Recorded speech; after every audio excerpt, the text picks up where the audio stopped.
వాళ్ళను సజీవులుగా ఉంచినందుకు యేసయ్యకి మహిమ కలుగును గాక. గట్టిగా చెప్తాం ఆమేన్, హల్లెలూయా. రెండవదిగా ఆయన సన్నిధిలో ఉండటానికి దేవుడు మనకిచ్చిన గొప్ప కృపను బట్టి ఆ దేవాది దేవునికి మహిమ కలుగును గాక. ఆమేన్, హల్లెలూయా.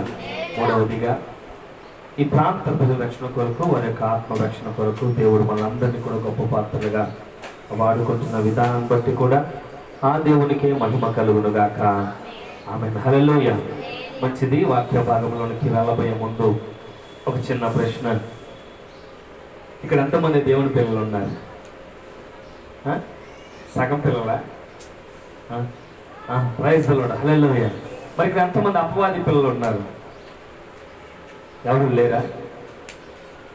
దేవునికి స్తోత్రం కలుగును గాక. 1 యోహాను రాసిన పత్రిక 3వ అధ్యాయం మొదటి వాక్యాన్ని చదువుకుందాం. పేజీ నంబర్ 222, కొత్త నిబంధన గ్రంథం 1వ యోహాను రాసిన పత్రిక 3వ అధ్యాయం మొదటి వచనం.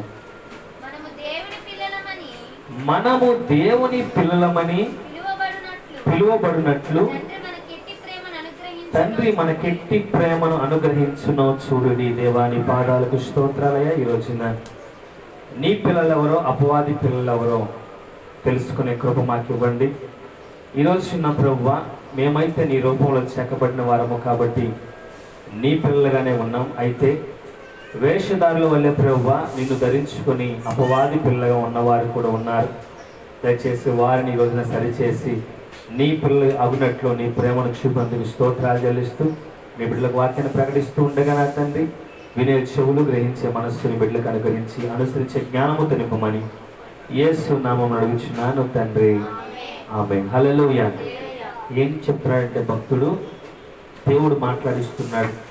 మనము దేవుని పిల్లలమని పిలువబడినట్లు తండ్రి మనకెట్టి ప్రేమను అనుగ్రహించునో చూడండి. ఈ రోజున సర్వశక్తి గల దేవుడు మనతో మాట్లాడేది ఏంటంటే, మనము ఎవరమంట? దేవుని పిల్లలము. ఇంత గొప్ప సెలవిచ్చినటువంటి దేవుడే యెషయా గ్రంథం 1వ అధ్యాయం 2వ వచనంలో కూడా మరొక మాట సెలవిస్తా ఉన్నాడు. ఇక్కడేమో మనము దేవుని పిల్లలమని పిలువబడటానికి తండ్రి అయిన దేవుడే మనకు ప్రేమను అనుగ్రహించాడు చూడండి అని సెలవిస్తూనే అక్కడ యెషయా గ్రంథం 1వ అధ్యాయం 2వ వచనంలో చదవమ్మా. యెహోవా మాట్లాడుచున్నాడు, ఆకాశమా ఆలకించు, భూమి చెవియొగ్గుము, నేను పిల్లలను పెంచి గొప్పవారిగా చేసి తిని వారు నా మీద తిరగబడి ఉన్నారు. అదేంటి? పాత నిబంధన గ్రంథంలోనేమో దేవుడు నేను పిల్లలను కని పెంచాను, నా రూపంలో చేసుకున్నాను, కానీ వీరు ఏం చేస్తున్నారు? నా మీద తిరుగుబాటు చేస్తున్నారని చెప్పిన దేవుడు కొత్త నిబంధన గ్రంథం వచ్చేసరికి మనము దేవుని పిల్లమని పిలవటానికి తండ్రి మనకు ప్రేమను ఇచ్చాడని చెప్తున్నాడు. అనగా ఏంటో తెలుసా? దేవుని ప్రేమ ఎప్పుడు నిలకడగానే ఉంటుంది, కానీ మనుషులు చేసుకున్న కొన్ని అపరాధాలు, దోషాలను బట్టి వీరు దేవుని పిల్లలు ఉంటారా లేకపోతే అపవాది పిల్లగా ఉంటారో వాళ్ళ క్రియలే వాళ్ళని ఏం చేస్తున్నాయి? డిసైడ్ చేస్తున్నాయి. Praise the Lord. దేవుడైతే ఈ ప్రపంచంలో ఉన్న ప్రతి మనుషుల్ని కూడా తన పోలికగానే చేసుకున్నాడు. హల్లెలూయా.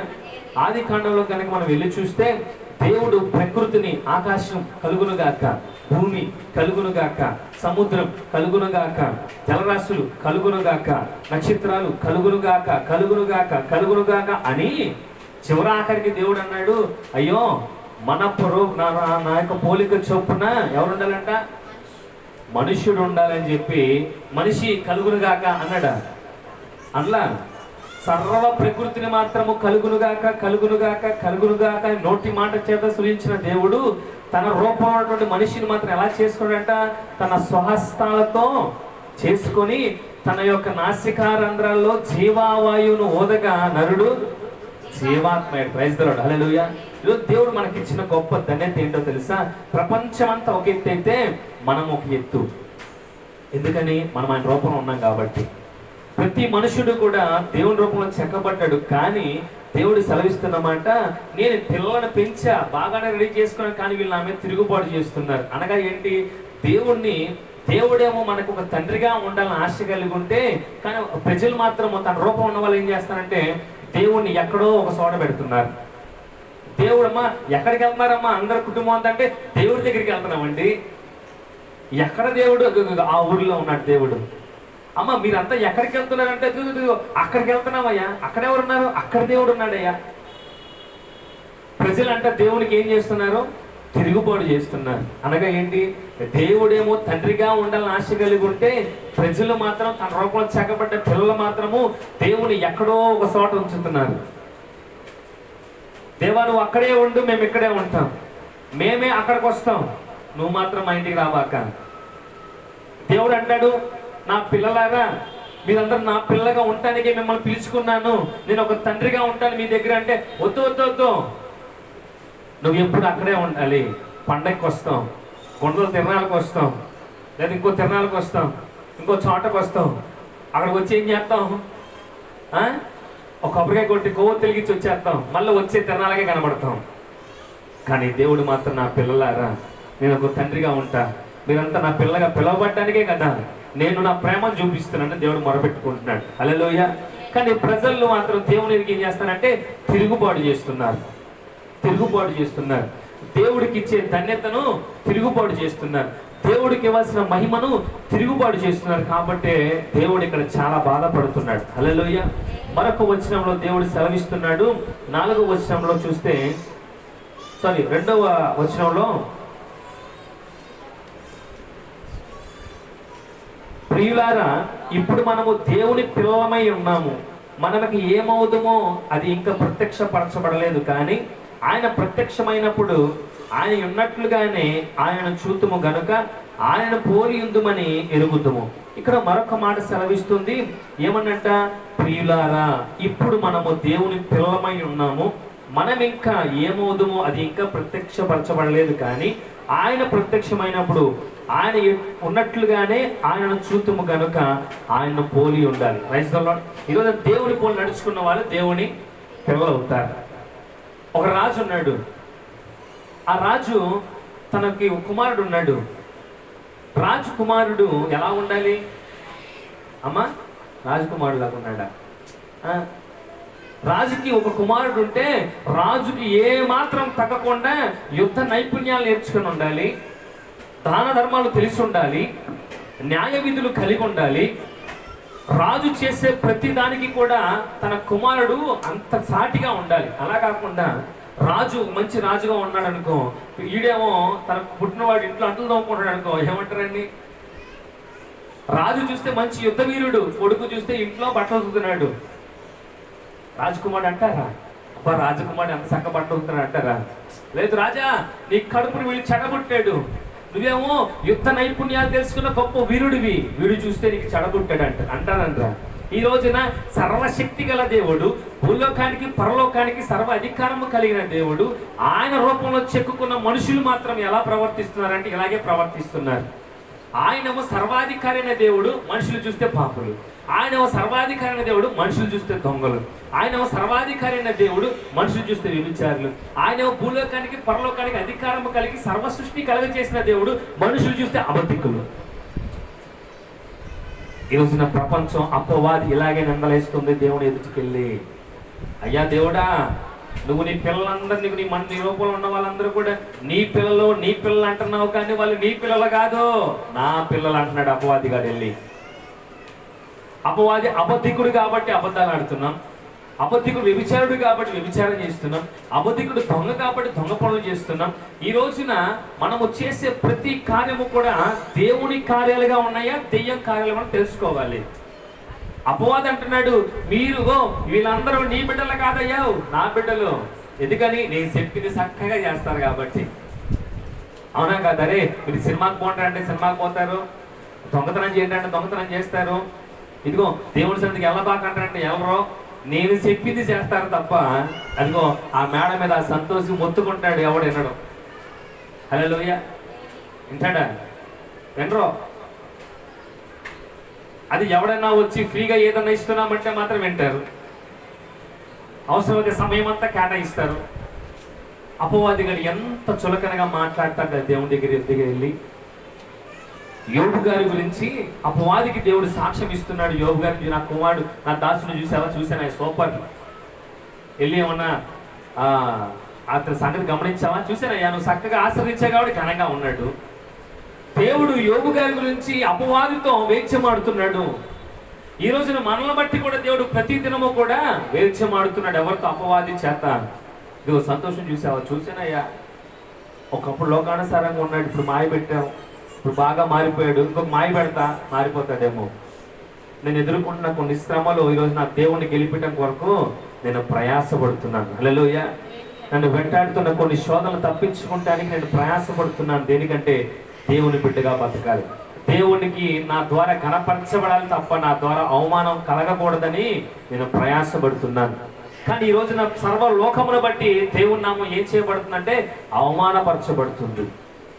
మనము చేసే కార్యాలను బట్టి దేవుని నామం దూషించబడుతుంది. కాబట్టి అనేక మంది ఏమనుకుంటారంటే క్రైస్తవులు అంటే ఇలాగే ఉంటారేమో, వీళ్ళు చూడమ్మా బైబిల్ పట్టుకుని వెళ్తారు కానీ ఇంటికాడ బూతులు, వీళ్ళు బైబిల్ పట్టుకుని వెళ్తారు కానీ ఇంట్లో భార్య భర్తల మధ్య సమాధానం ఉంటుంది, వీళ్ళు చూడమ్మా చర్చిలకి వెళ్తారు కానీ వీళ్ళు చేసే కార్యం. దేవుడే మన పిల్లగా ముద్ర వేస్తే, సీల్ తెలుసా మీకు? సీల్ ఏంటమ్మా సీల్ అంటే? అన్నకు బాగా తెలుసు. సీల్ చేస్తారు కదమ్మా. సీల్ చేశారనుకోండి, సపోజ్ నాకు ఒక ఇల్లు ఉంది, నేను గవర్నమెంట్కి ఎవరికో డబ్బులు కట్టలేను, గవర్నమెంట్ అన్నలందరూ పంపి సీల్ వేసింది, నా ఇంటికి సీల్ వేసింది, నేను ఇల్లు తీయచ్చా? ఏనా? నా ఇల్లేగా, నా తాళం కప్పేగా, నువ్వు సీల్ ఎత్తి తీయొచ్చా? తీయకూడదు. తీస్తే ఏమైందన్నా? తీసుకెళ్ళి కేసు వేసి లోనేస్తారు నన్ను. ఈ రోజున దేవుడు కూడా మన మీద ఒక ముద్ర వేశాడు, ఒక సీల్ వేశాడు. ఏంటో తెలుసా? నువ్వు నా కుమారుడివి, నువ్వు నా కుమార్తెవి, నేను అధికారం ఇవ్వకుండా ఎవడో కూడా నిన్ను ముట్టకూడదు, నిన్ను స్వాధీనపరచుకోకూడదు. కానీ నువ్వేం చేస్తావంటే, ఆయన నాదేగా సీలు, నేను ఓపెన్ చేసి ఆత్మ రప్పించుకుంటాను. ఆయన అంటాడు, ఎలా తీస్తావు? వేరేవాడికి అధికారం లేదు కానీ నాకు ఉంది కదా ప్రభువా అని ఏం చేస్తావంటే నీకంతటిగా నువ్వే అపవాదికి తావిస్తున్నావు. అందుకే దేవుడు చెప్తున్నాడు, ఆమె తిరుగుబాటు చేస్తున్నారు, నేను సీలు వేస్తే వీళ్ళే ఓపెన్ చేస్తున్నారు, నేను ముద్ర వేసి నా బిడ్డలుగా నేను అధికారం ఇస్తే వీళ్ళే అపవాది బిడ్డలుగా మారిపోయారు. అందుకే గుండెలు బాదుకుంటూ ఆదికాండంలో అంటాడు, నేను నరులను చేసినందుకు సంతాపపడుతున్నాను. ఎప్పుడు సంతాపపడతారు తెలుసా? సంతాప సభ ఎప్పుడు జరిగింది? చచ్చిపోయిన తర్వాత సంతాప సభ జరుగుతుంది. కానీ సర్వశక్తి గల దేవుడు మనం బ్రతికుండగా నరులను బట్టి ఆయన సంతాప సభ పెట్టాడు. వీళ్ళని చేసినందుకు నేను సంతాప సభ పెట్టా, వీళ్ళు బ్రతికున్న చచ్చినంత సమానమని. దేవుడేమో దేవుడి కుమారులుగా దేవుడి దాసులుగా పిలువబట్టడానికి మనకు ఒక సీల్ వేస్తే మనం ఆ సీల్ ఓపెన్ చేసేసి ఎవరికి స్థానం ఇస్తున్నామంట? అపవాదికి స్థానం ఇస్తున్నాం. అందుకే వాడు అన్నాడు, లోనకు వచ్చాయా, ఇది నీ హౌస్ కాదు, దిస్ ఇస్ మై హౌస్, వీళ్ళు నీ పిల్లలు కాదు, వీళ్ళందరూ కూడా నా చిల్డ్రన్స్, నా పిల్లలయ్యా అని అపవాది కాడు దేవునికే సవాలు విసురుతా ఉన్నాడు. పరిశుద్ధ గ్రంథంలో ఒక యవన స్త్రీకి దెయ్యం పట్టిందంట. దురాత్మ తన హృదయాన్ని పాడు చేసేసింది, దురాత్మ తన జీవితాన్ని నాశనం చేసేసి ఇటు పరిగెడుతుంది. ఎలా పడితే అలా చేస్తూ ఉంటే దైవ సేవకుడు వెళ్ళి ప్రార్థన చేయగా తన హృదయంలో నుంచి ఆ దురాత్మ బయటికి వెళ్ళగొట్టబడింది. ఎప్పుడైతే బయటికి వెళ్ళగొట్టబడిందో ఆ హృదయము ఎంత నీటిగా ఉందంటే అంత శుద్ధీకరించబడి పవిత్రంగా ఉంది. దురాత్మ బయటికి వెళ్ళిపోయింది, ఈ హృదయం నీటిగా ఉంది. కానీ ఆ దురాత్మ వెళ్ళిపోయిన తర్వాత ఆ సిస్టర్ గారు లేదా యవన స్త్రీ దేవుని ఆహ్వానించుకోలేదు, ఖాళీగా పెట్టిందంట. కొంతకాలం అయిన తర్వాత తన నుంచి వెళ్ళిపోయిన దురాత్మ ఏదైతే ఉందో అది నా పాత ఇల్లు ఎట్టుందో చూద్దాం, ఖాళీగా ఉంది, ఎవరు వచ్చారని చూద్దామని చెప్పేసి, ఎందుకని నన్ను బయటికి వెళ్ళగొట్టారంటే దేవుడు వచ్చుంటాడేమో, ఒక్కసారి ఎందుకన్నా చూద్దాం కదా అని వెనక్కి వెళ్ళిందంట.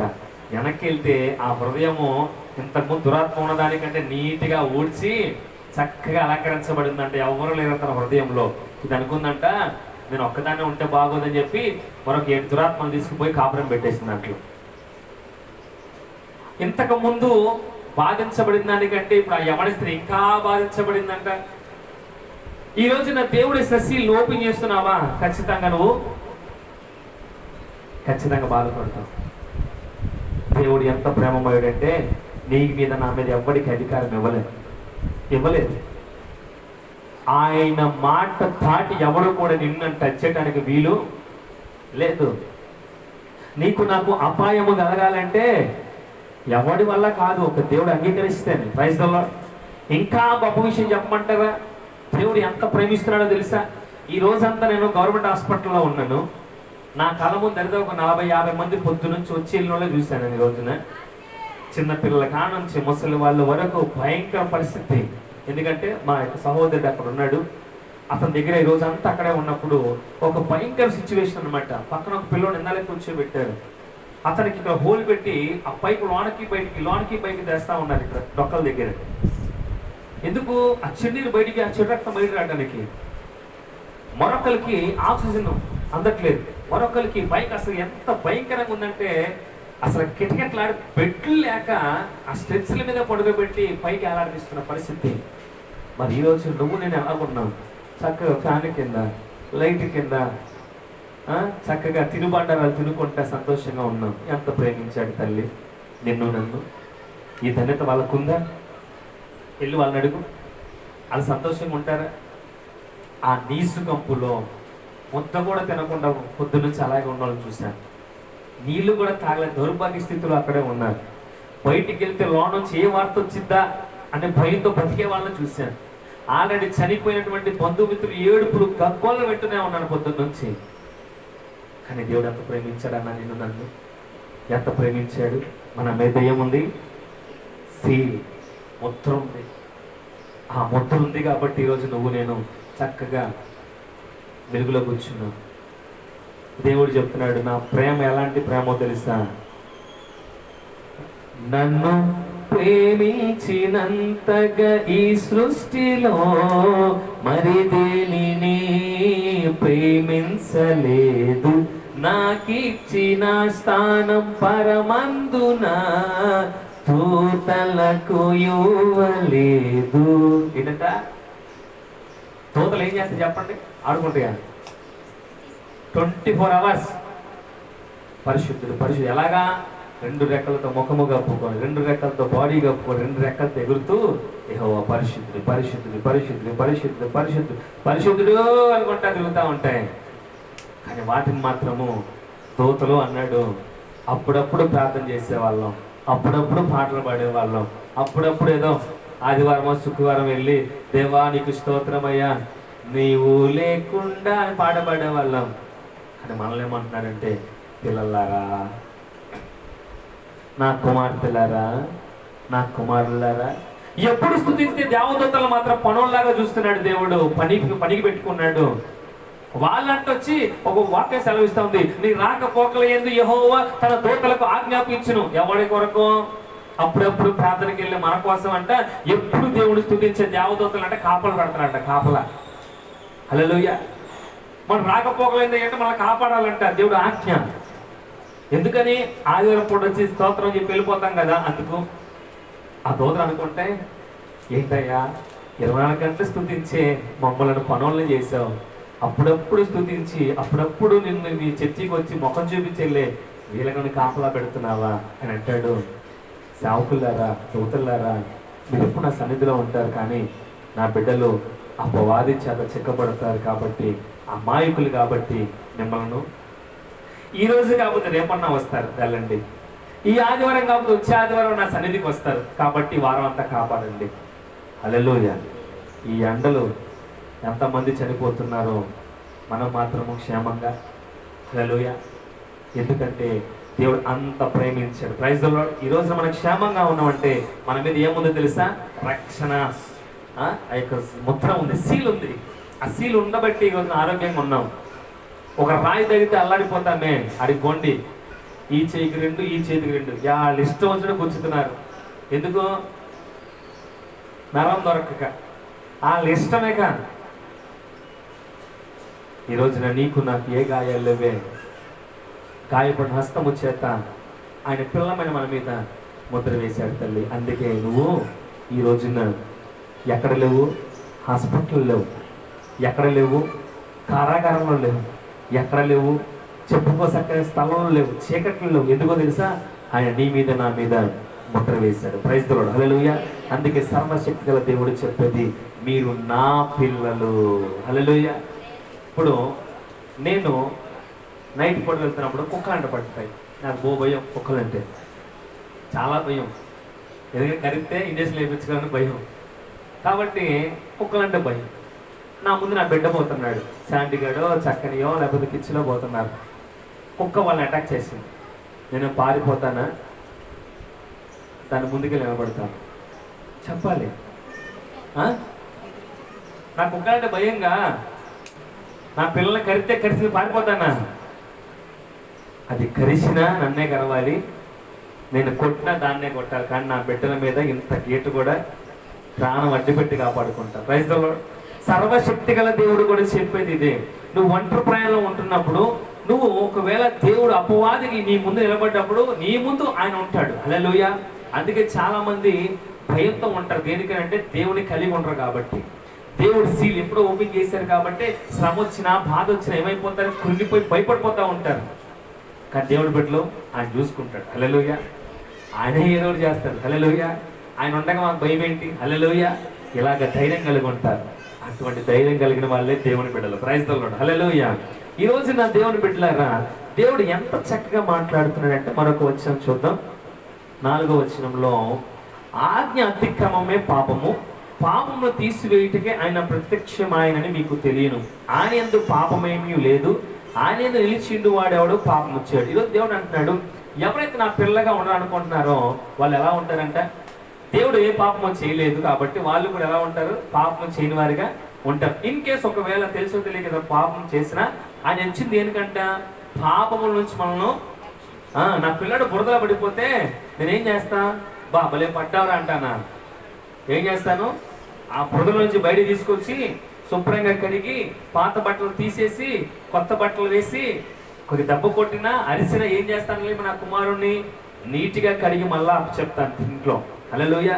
పడ్డాడు కదా వదిలిపోను. ఈ రోజు సర్వశక్తుల దేవుడు కూడా బిడ్డలుగా భావిస్తున్నప్పుడు మనము కూడా తెలుసో తెలియక పాపములు పడి ఉంటే తండ్రిగా విడిచిపెట్టే దేవుడు కాదు, తన స్వరక్తాన్నిచ్చి కొన్నాడు కాబట్టి మనల్ని శుద్ధీకరించి మళ్ళీ ఎలా చెప్తాడంట? ఈ లోకంలోకి మళ్ళా పాత ఎవరా క్షేమంగా వెళ్ళి బురదల పడదాకా అంటాడు. కానీ ఏం చేస్తారు వీళ్ళు? మళ్ళా పడతారు. ఎంతకాలం పడతారంటే ఆయన కోపం వచ్చేదాకా.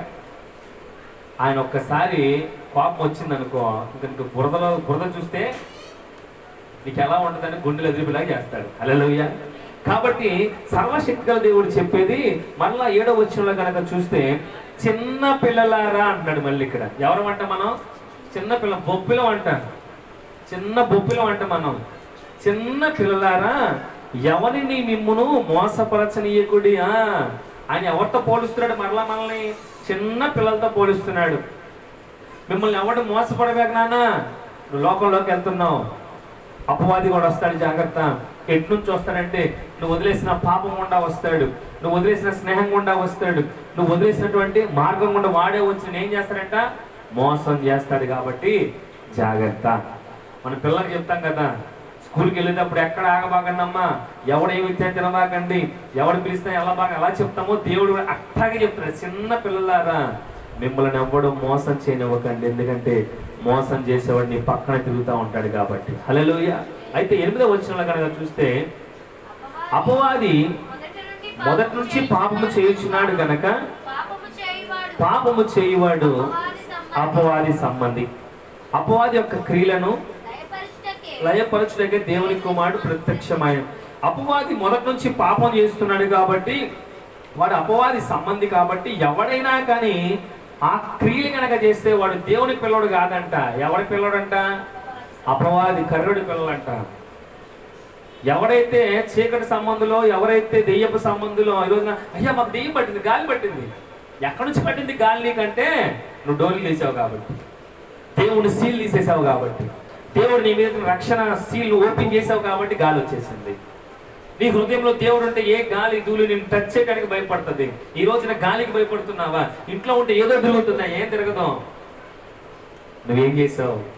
నీ సీల్ ఓపెన్ చేసావు. హల్లెలూయా. అందుకే వచ్చేసింది. నువ్వు ఓపెన్ చేయకపోతే ఏది కూడా నీ స్థలి చేరదు. నువ్వు ఓపెన్ చేసావు, వాడు వచ్చాడు. మరలా నువ్వేం చెప్తున్నావు? వచ్చేసిందయ్యా ఒంట్లోకి, ఏదో తిరుగుతున్నాయా, కూర్చుంటే తిరుగుతుంది. హల్లెలూయా. ఎందుకంటే అపవాది సంబంధివి కాబట్టి నీకు అపవాదులే కనపడతాయి. Praise the Lord. మరొక విషయంలో కనుక గమనిస్తే 9వ వచనంలో, వాడు దేవుని మూలంగా పుట్టినవాడు కనుక పాపము చేయజాలడు, దీనిని బట్టి దేవుని పిల్లలెవరో అపవాది పిల్లలెవరో తేటపడును. ఈ రోజున దేవుడు చక్కగా చెప్పేస్తున్నాడు. నేనైతే మిమ్మల్ని అబ్బాయి నా రూపంలో చెక్కుకున్నాను, కానీ ఈ రోజున నువ్వు నా పిల్లడువా, అలా కర్రుడి పిల్లడువా, నువ్వే డిసైడ్ చేసుకో. నువ్వు కనుక నీతిమంతుడిని కాబట్టి నువ్వు నీతిమైన కార్యాలు చేస్తే నా పిల్లడివి, నువ్వు కనుక అపవాది సంబంధమైన కార్యాలు చేస్తే నువ్వు ఎవరు అంట? అపవాది సంబంధివి. నువ్వు బురదలో పడ్డావు, నేను కడిగా, నేను బురదలో పడ్డావు, నువ్వు కడిగా, కానీ కడుగుతూనే ఉన్నా, నువ్వు మారట్లా. నువ్వు ఎవరివి? పందివి. ఎన్నిసార్లు కడిగినా అదే బురదలోకి పోతున్నావు కాబట్టి నువ్వు ఎవరివి? పందివి. కాబట్టి ఆ పందిని చూసి యజమాని ఏం చేశాడు? వదిలేసినట్టుగా దేవుడు కూడా వదిలేస్తాడు. అప్పుడు నువ్వు ఎవరి సహవాసంలోకి వెళ్తావు? అపవాది సహవాసంలోకి వెళ్తావు. వాడు ఏదో ఒక రోజు నిన్ను మట్టు పెడతాడు. క్రైస్తవులు, దేవుడి పిల్లగా దేవుడు ఈ రోజున మనకు ఒక అవకాశం ఇస్తున్నాడు, మరలా చేంజ్ అప్ అవటానికి మరలా ఒక అవకాశం ఇస్తున్నాడు. దేవుని పిల్లగా పిలిపించుకోండి. ఎలా పిలిపించుకోవాలన్నా? నీ చూపు, నీ ప్రవర్తన, నీ మాట అంతా కూడా దేవునిలాగా ఉండాలి. హల్లెలూయా. క్రైస్తవులు అంటే ఎవరమ్మా? క్రీస్తుని పోలి నడుచుకునే వాళ్ళు క్రైస్తవులు.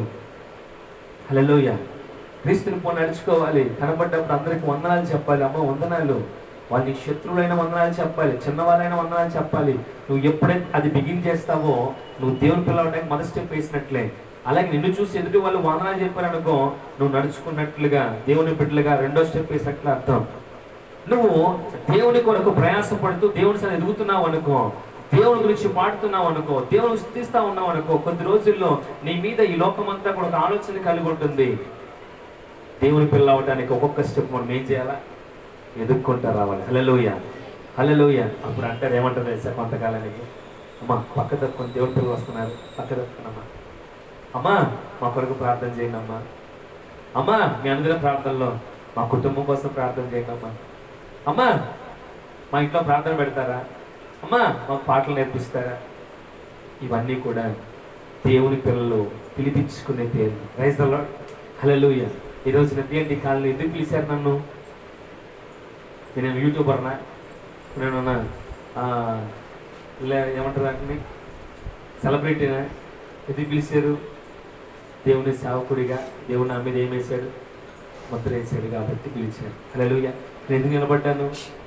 దేవుని చేత ముద్ర వేయబడ్డాను కాబట్టి, ఆయన పనివాడిగా ఉన్నాను కాబట్టి, నా బాధ్యత నెరవేర్చుకోవాలి కాబట్టి వచ్చాను. మీ మీద కూడా ఒక సీల్ ఉంది, జాగ్రత్త. ఓపెన్ చేశారా? వాడు వస్తాడు, వాడు వచ్చాడా నింపబడతాడు. నువ్వేమైపోతావు? వాడికి దాసం అయిపోతావు. రేపటి రోజు నేను చూసిన వాళ్ళు ఏమంటారంటే, వీడు అలాంటి వాడు, వీడు ఎలాంటి వాడు, వీడు అట్లాంటి వాడు అంటారు తప్ప నేను ఎవరు కూడా దేవుని పిల్లడుగా పిలవబడరు. ఆ ధన్యత సంపాదించుకోవాలి. మీరు మిమ్మల్ని అనేక మంది గృహాలకు పిలిచి ప్రార్థన పెట్టించుకోవాలి. మీరు అనేక మంది కుటుంబాల కొరకు ప్రార్థన చేయాలి. మీరు వస్తున్నప్పుడు దేవుని స్వరూపం మీలో కనపడాలి. మీరు వస్తున్నప్పుడు అనేక మంది మీకు దారి ఇవ్వాలి. మిమ్మల్ని దేవుని పిల్లగా వాళ్ళు గుర్తించాలంటే మన ప్రవర్తన మార్చుకోవాలి. హల్లెలూయా, హల్లెలూయా. ఒక కొండ ఉంది, ఒక బిందె ఉంది. ఆ బిందె శుభ్రం చేయలే. ఆ బిందె నిండా దుమ్ముంది. ఆ బిందె లోనంతా కూడా పాకుడు పట్టేస్తుంది. ఓకేనా? పైన మాత్రం కడిగి ఉంది, నీట్గా తలతల మెరిసిపోతుంది స్టీల్ బిందె. లోనంతా శుభ్రం చేయలే. అందులో మీరు మినరల్ వాటర్ పోయింది, తాగుతారా? లేకపోతే జ్యూస్ పోయింది ఆ మురికి బిందెలు, లోన పైకి బాగుంది, తాగుతారా? తెలిసినవాడు ఎవడో కూడా తాగడు. ఈరోజు నా పైకి బైబిల్ పట్టుకుంటున్నాం, లోనంతా పాకుడు పట్టేసింది. మిమ్మల్ని ఎవరు కూడా ఏమన్నా పైకి మాత్రం తలసరి కట్టుకున్నామా, పైకి మాత్రం తలబట్టలు వేసుకున్నాడు కానీ ఇది అర్థంతోడు అంటారంట. మిమ్మల్ని ఎవరు కూడా స్వీకరించారు. ఎవరు కూడా మిమ్మల్ని పైకి కనపడుతావు స్టీల్ బిందులాగా, లోనేముంది? అది ఎంత గొప్ప నీరైనా కానీ వృధా అయిపోతుంది. కాబట్టి ఈ రోజున దేవుడు అందుకే అంటాడు, మనుషులు పైరూపం చూస్తారు కానీ దేవుడు హృదయ అంతరంగం చూస్తాడు. పైరూపం చూసేవాడు కాదు, హృదయ అంతరంగం చూసే దేవుడు. కాబట్టి ఈరోజు దేవుడు చెప్తున్నాడు, హృదయ అంతరంగాన్ని బట్టి మీరు చేంజ్ అప్ అవ్వకపోతే మీరు అపవాది సంబంధాలుగా ఉంటారు. మీరు చేంజ్ అప్ అవ్వకపోతే నా బిడ్డలుగా పిలువబడ్డ ఏమాత్రం కూడా అర్హత మీకు ఉండదు. మీరు ఎన్ని సంవత్సరాలు బైబిల్ పట్టుకొని తిరిగినా, ఎన్ని సంవత్సరాలు ప్రార్థన చేసినా, పాటలు పాడినా, మొత్తుకున్నా కానీ మీరు నా పిల్లలు అనిపించుకొని మరలా చెప్తున్నాను, దేవుడికి కులం లేదు, దేవుడికి మతం లేదు. సర్వ భూమి మీద ఉన్న ప్రతి మనుషుడు కూడా ఆయన చేసినటువంటి మనుష్యుడే. హల్లెలూయా. అలా ఆఫ్రికా వాళ్ళైనా, అమెరికా వాళ్ళైనా, లండన్లో ఉన్న, భారతదేశంలో ఉన్న, ఈ యొక్క ఉన్నటువంటి ఈ ఎన్ని దేశాలు ఉన్నాయో ప్రపంచం అన్ని దేశాలు ప్రతి మనుషుడు కూడా ఎవరి రూపంలో ఉన్నాడు? దేవుని రూపంలో, దేవుని చేత కలిగిన వాడు. Praise the Lord. అయితే వారిలో మనం ఎలా ఉన్నాం? దేవుని పిల్లలుగా ఉన్నామా, అపవాది పిల్లలుగా ఉన్నామా మనం డిసైడ్ చేసుకోవాలి. హల్లెలూయా. దేవుడు ఈరోజు మనకి ఇచ్చిన ధన్యత రేపు ఎలా ఉండదో తెలియదు. తెలియక ముందే సరి చేసుకోవాలి. ఒక్కసారి సమయం దాటిపోయిందా అది వెనక్కి రాదు. హల్లెలూయా. అలా వెనక్కి రాకముందే, అది మనము గాయపరచబడక ముందే మనం ఏం చేయాలంటే నెమ్మది కలిగి దేవుని ఎదుట పాపములు ఒప్పుకొని మనము ఆయన చెప్పిన విధంగా ఉంటే మనము దేవుని పిల్లగా పిలువబడతాం. Praise the Lord. హల్లెలూయా. మరొక మాట చదువుకొని ముందుకు వెళ్దాం.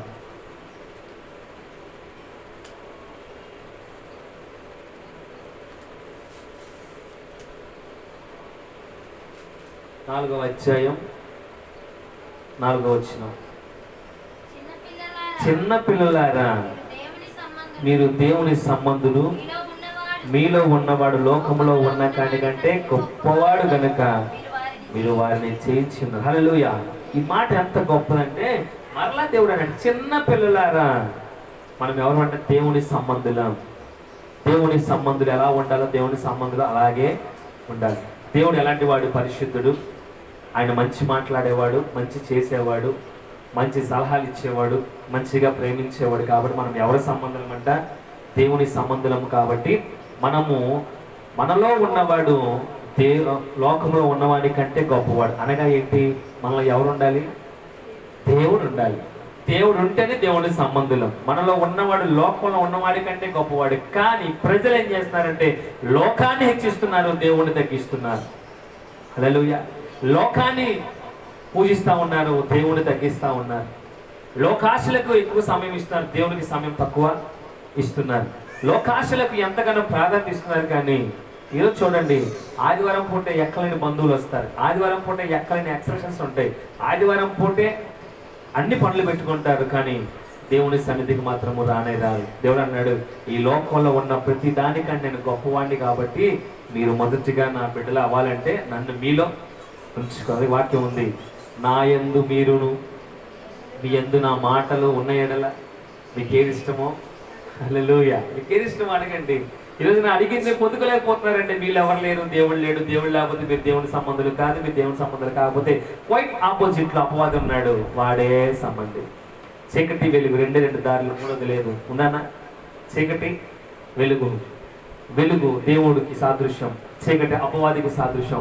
ఉంటే వెలుగులో ఉంటావు, లేదా చీకటిలో ఉంటావు. ఇంకో వేరే దారి అయితే నీకు లేదు. హల్లెలూయా. దేవుడు స్పష్టంగా పలుకుతున్నమాట, నువ్వు దేవుని పిల్లలు అవుతావో అపవాది పిల్లలు అవుతావో డిసైడ్ చేసుకో. నువ్వు డిసైడింగ్ దాన్ని బట్టి నీ దారి ఏమవుతుంది?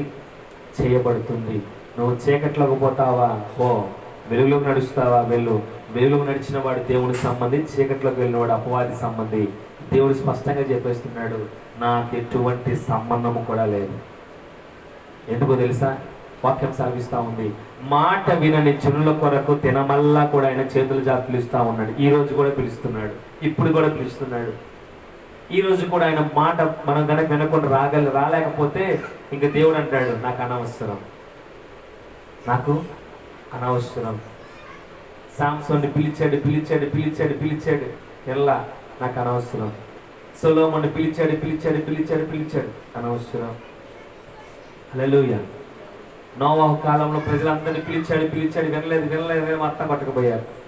ఈ రోజున ఎలిమెస్ నగర ప్రాంతంలో ఉన్న వాళ్ళకు కూడా దేవుడు పిలుస్తున్నాడు, నువ్వు దేవుని పిల్లగా ఉంటావా అపవాది పిల్లగా ఉంటావా? నా పిల్లగా ఉండాలంటే నా నియమ నిబంధనలు ఖచ్చితంగా పాటించాలి. అపవాది సంబంధిగా ఉండాలనుకుంటున్నావా? నీ ఇష్టము, డిసైడ్ చేసుకో. నేనైతే నీ కొరకు పరలోక రాజ్యంలో నా పక్కన స్థానం అయితే సిద్ధంగా ఉంచాను. ఎందుకంటే నా బిడ్డ వస్తున్నాడు, నా బిడ్డ రావాలని కోరుకున్నానని చెప్పి ఆ పరిశుద్ధులందరికీ కూడా తెలియపరిచి నీ కొరకు సిద్ధపాటు చేసిన సింహాసనం పక్కన నీ కొరకు కూడా ఒక స్థానం ఏర్పాటు చేయబడింది. అక్కడికి వెళ్ళాలంటే ఇక్కడ నువ్వు సరి చేసుకోవాలి. ఒకవేళ ఆ స్థానం నువ్వు వద్దనుకుంటే వేరే ఒకడు వచ్చే అవకాశం ఉంది. కాబట్టి సో దేవుని బిడ్డలారా, చూస్తున్న వారులారా, మీరందరూ కూడా డిసైడ్ చేసుకొని ఈరోజే దేవుని పిల్లలుగా అవ్వటానికి ప్రయత్నం చేయండి. దేవుడు దీవించి ఆశీర్వదించునుగాక. ఆమేన్. హల్లెలూయా. మోకరించండి, ప్రార్థన చేసుకున్నాం. ఈ రోజున ఎంత చక్కగా దేవుడు తెలియపరిచాడు వాక్యం. ఎవరు దేవుని సంబంధులు, ఎవరు దేవుని పిల్లలు, ఎవరు లోక సంబంధులు, ఎవరు అపవాది పిల్లలో డిసైడ్ చేసుకోవాల్సినటువంటి అవకాశం ఎంతైనా ఉంది. నీ చూపు తెలియపరుస్తుంది, నువ్వు దేవుని సంబంధివా అపవాది సంబంధివా. నీ మాట తీరు తెలియపరుస్తుంది నువ్వు దేవుని పిల్లవా అపవాది పిల్లవా అని. నీ ప్రవర్తన తెలియపరుస్తుంది నువ్వు లోక సంబంధివా దేవుని సంబంధివా. నీ నడవడిక తెలియపరుస్తోంది నువ్వు చీకటి సంబంధివా వెలుగు సంబంధివా అని. ఈరోజు నువ్వు ఎవరి సంబంధివో నువ్వు తెలుసుకో. ఈరోజు నీకు బాగుంటుంది, ఈరోజు నీకు ఏమీ తెలియదు, కానీ ఒక దినము రాబోతుంది, ఆ రోజున దేవుడు డిసైడ్ చేస్తాడు నీ ఆత్మ ఎట్టుపోవాలో. దేవుని రాకడ, దేవుని తీర్పు దినము ఖచ్చితంగా వాక్యం సెలవిస్తూ ఉంది. ప్రతి ఒక్కరు కూడా దేవుని చూస్తారు. అప్పుడు అర్థమవుతుంది వాళ్ళకి. అప్పటిదాకా ఎవరికి అర్థం కాదు, కానీ దేవుడు రాకడ సమీపించినప్పుడు ప్రతి కన్ను ఆయన చూసినప్పుడు అయ్యో ఈయన గురించా మాకు తెలియపరిచింది, ఈయనలాగా బతకమని వాక్యం సెలవిచ్చింది, ఈయన వంటి స్వరూపం చూపించమని మాకు వాక్యం సెలవిచ్చింది. అయ్యో మేమేమి చేయలేకపోయామే. దేవుడు అంటాడు నేను కూడా ఏం చేయలేను. విడవబడిన వారులారా మీరు విడవబడండి. నన్ను కనపరిచిన నా సంబంధులారా, నా పిల్లలారా, మీరందరూ నాతో కలిసి మరణము లేక నా రాజ్యానికి రండి. దేవుడు పిలిచే సమయం రాబోతోంది. ఈరోజు నేను జ్ఞాపకం తెచ్చుకో దేవుని వాక్యాన్ని. దేవుని సంబంధిగా దేవుని పిల్లలాగా ఉంటారా, అపవాది సంబంధిగా అపవాది పిల్లల్లాగా ఉంటారా? ఆలోచించుకో. దేవుని బిడ్డలుగా ఉన్నానుకుంటున్నావా? నీ చూపు, నీ ప్రవర్తన, మాట సమస్తము కూడా మార్చుకొని 10 మందికి మేలు చేసి 10 మంది యొక్క ఒక మంచి పేరు సంపాదించుకో. లేదు మేము లోక సంబంధిగా ఉంటామంటావా? రోడ్ల మీద ఎలా పడితే అలా మాట్లాడుకుంటూ, తిట్టుకుంటూ, చూసుకుంటూ, అపవిత్రమైన కార్యాలు చేస్తూ, అందరి ఎదుట దూషించబడుతూ ఈ లోక సంబంధిగా బతుకు. ఏదైనా దేవుడే డిసైడ్ చేస్తున్నాడు. ఉంటే చల్లగానా ఉండు, లేదా వేడిగానా ఉండు. నులువెచ్చని బతుకు దేవుడికి ఇష్టం లేనిది, వేషధారణ దేవునికి ఇష్టం లేనిది. ఇదిగో నువ్వు దేవుని ఎదుట నువ్వు నిత్యత్వంగా నీతిమంతుడిగా ఉండాలని దేవుడు కోరుకున్నాడు. కాబట్టి ఈ అవకాశం నీకు ఇచ్చాడు. ఈ రోజు నీతో మాట్లాడింది ఎవరో తెలుసా? నేను కాదు, దేవుడే ఒక అవకాశం ఇచ్చాడు. సహోదరుడా, సహోదరి, సరి చేసుకుంటావా? దేవుని పిల్ల అవటానికి ఇదే గొప్ప అవకాశం. ప్రార్థన చేసుకుందామా? ప్రార్థన చేసుకుందాం.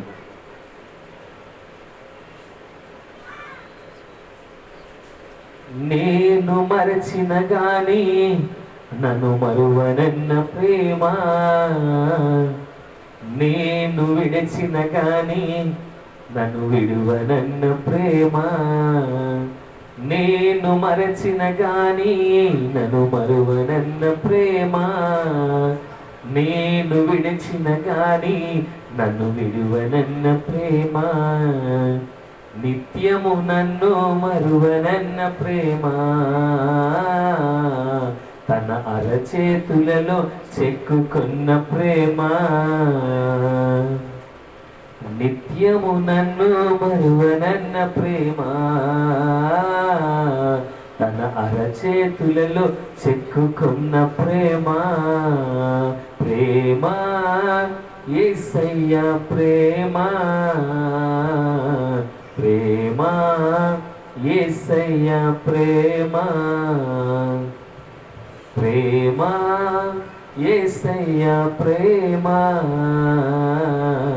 ప్రేమ యేసయ్య ప్రేమ,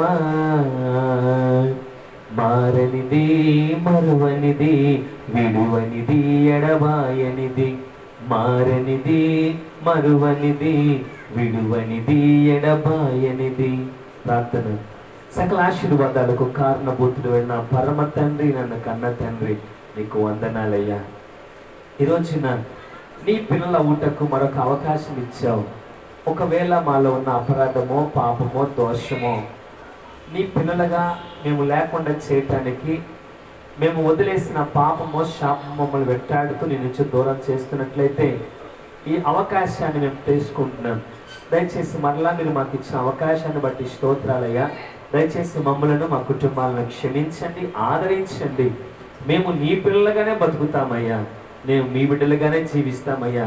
మాకు ఈ చీకటి సంబంధపు కార్యాలు వద్దయ్యా, మాకు ఈ పాపిష్టి కార్యాలు వద్దయ్యా. మేము అపవాది బంధకంలో చిక్కబట్ట మాకు ఇష్టం లేదయ్యా. మేము అపవాది సంబంధులుగా మేము బతకమయ్యా. దయచేసి మాకు ఇచ్చిన అవకాశాన్ని బట్టి నీకు వందనాలయ్యా. దయచేసి మమ్మల్ని క్షమించి నూతన పరిచినందుకు స్తోత్రాలు చెల్లిస్తూ ఇది మొదలుకొని ఇంకా మాలో ఏదైనా దోషము, పాపము, అనితో ప్రభు ఏదైనా మీకు ఇష్టం లేని అయా మిమ్మల్ని ప్రభు వ్యతిరేకించే కార్యాలు ఏమైనా ఉంటే, తిరుగుబాటు చేసిన కార్యాలు ఏమైనా ఉంటే దయచేసి మమ్మల్ని క్షమించి నూతన పరచు. మాకు మరొక అవకాశం ఇచ్చినందుకు స్తోత్రమయ్యా. ఇక మీదట మేము మా చూపుల్లో, మా ప్రవర్తనలో, మా మాట తీరుల్లో, మా సమస్తంలో కూడా నీ పిల్లగానే బతుకుటకు సహాయం చేయండి. మమ్మల్ని చూసిన వారు ఇదిగో దేవుని బిడ్డలు వస్తున్నారు, దారి ఇవ్వండి పిలిపించుకునే కృప దయచేయండి. ఇదిగో దేవుని బిడ్డలారా మా కొరకు ప్రార్థన చేయండి అని పిలిపించుకునే కృప దయచేయండి. ఇదిగో దేవుని బిడ్డలారా మీ అడుగున ప్రార్థనలో మా కుటుంబాన్ని జ్ఞాపకం తెచ్చుకోండి అని పిలిపించుకునే కృప దయచేయండి. ఇదిగో దేవుని బిడ్డలారా మా ఇంటికి వచ్చి ప్రార్థన చేయండి అనే గొప్ప ధన్యత కూడా మాకు అనుగ్రహించండి. ఈ ప్రాంతంలో నీ బిడ్డలుగా పిలవడానికి మాకు ప్రభు కావాల్సిన జ్ఞానమును, ప్రభు తెలివిని, అలాగే కావాల్సిన అర్హత కూడా అనుగ్రహించి మీరే మహిమ పొందమని వాక్యం విన్నవారు ఆయన తండ్రి చూస్తున్నవారు ప్రతి ఒక్కరిని కూడా పేరు పేరున దీవించి వారందరినీ కూడా మారు మనసు దయచేసి నీ పిల్లలు అవటానికి కావలసిన అర్హత ప్రసాదించమని నా ప్రభు అయిన మా రక్షకుడైన మీ ప్రియ కుమారుడైన యేసయ్య నామం పేరిట అడిగి వేడుకుంటూ పొందుకున్నాను నా పరమ తండ్రి. ఆమేన్, ఆమేన్, ఆమేన్. యేసు రక్తమే జయం, ప్రవేశ రక్తమే జయం. యేసు రక్తం సంపూర్ణంగా విజయం. అపవాదికి లయం. యేసు నామం జయింకరునుగాక. సాతానికి ఇప్పుడు ఎల్లప్పుడు సమస్తం సర్వనాశనం కలుగునుగాక.